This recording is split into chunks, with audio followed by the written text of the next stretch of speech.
Well, hello, Don't Bother Kids. Yeah, sorry it took me so long to get back to you, but as I said, YouTube didn't notify me that your video showed up, and besides that, your questions are good questions and deserve careful and thoughtful responses. So that's why it took me so long to get back to you. I'm going to make you three videos for each of your three questions that you asked because I don't want to cram them all into one video here, but I'll try to keep each one of the videos kind of short. Okay. So your first question, that was a very good question. It was basically, you know, we um, you know, I'm doing my derivation here with a rat neuron, by the way, right? So it's like, why, if a rat's neuron can exhibit non-deterministic behavior, why wouldn't this be evidence that rats could also have free will? Now, this is a very good question. In point of fact, I kind of regret emphasizing this difference between animals and human beings so much in this free will series because it seems to be a bit of a red herring. But let me um, let me go ahead and elaborate here a little bit, okay? And it's true. There's vast continuities between us and the rats, okay? On the macro level of structure of brains, okay? Every macro feature of the brain of a rat, we can identify a corresponding macro feature in the brain of human beings. The proportions are different, and there's more of them. But mammalian brains are strikingly similar to each other, and not just at the macro level, but also the biochemistry level. I mean, we use these rats to do things like test antidepressants, things like that. I mean, think about how complex something like depression is, and yet we can test out the medicines for them on rats with their vastly smaller brains. So there are many continuities there. Nevertheless, I think there's a striking difference between us and the rest of the animals, between us and the rats. We, in my story for free will, has two components basically. It has this non-deterministic component. It also has this normative component to it, right? I think that rats may have the non-determinacy down, so it may, strictly speaking, not be correct to call them stimulus response machines. Um, and I think if you are a rat, it would be very useful to have non-predictable random behavior if you're trying to avoid a predator or something, which is trying to predict your pattern of where you're going. So I think non-predictability and randomness would be useful for a rat. But I think what's lacking is this normative element, okay? And I don't think this normative element is just a matter of we have more brains and we're doing more of the same thing than the rats are. For example, let me just show you. Have this artifact here. See this? This is a scraper.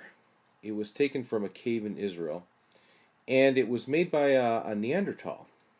Okay, so interesting thing about Neanderthals. Okay, the person who made this scraper probably had close to somewhere between 300 and 500 cubic centimeters more brains than what I have. Okay, their brain case was bigger. Neanderthals had huge brains.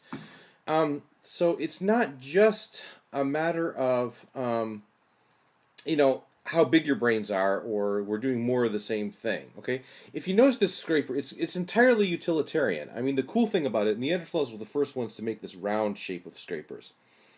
And the cool thing about that is you can just, as you're using it, one part of it gets dull, you can just like kind of turn it around and use the rest of it. It fits nicely in your hand, and this kind of thing. I mean, it really is a big advance. But there's nothing normative about it. There's nothing symbolic about it. Okay, let me contrast this with a artifact from a Homo sapiens, right? Okay, this knife here, this here, right? Um, this knife has similarly has utilitarian features, but it also has symbolic features on it. See, I don't know if you can see that. Global. See that sign there, global. And there's words on it. There's symbols here, okay? We're part of a global culture. This is part of the same thing. It tells who made it. It tells, shows the pride that was put into it, and these sorts of things, okay? We see nothing like this from Neanderthals. We see nothing like this from their and any other hominids, really. This symbolic thing. And it's not just that the Neanderthals didn't have writing. Okay, there was no symbolic behavior of any kind. I mean, there was no pictures, there was no painting, there's no beads, no trace of jewelry. Nothing which would say this object represents or is directed towards a different object. Zero symbolic behavior. I do maintain that somewhere around 30,000 years ago. Oh, by the way, okay, this was taken from a cave in Israel. Okay, in these caves in this region, okay, you'll find one layer of artifacts and bones which are from Neanderthals. Then you'll find another layer on top of it, which is from creatures which, anatomically speaking, are quite a bit like us. Their bones are pretty much indistinguishable from modern humans. But nevertheless, there's still no trace of symbolic activity there. In other words, we live just like the Neanderthals did for thousands of years. Probably 50,000 years in this region. And we didn't have any advantage over them. There'd be one layer of us, one layer of them, one layer of us, one layer of them. I mean, our territories would expand and contract, but we couldn't beat them.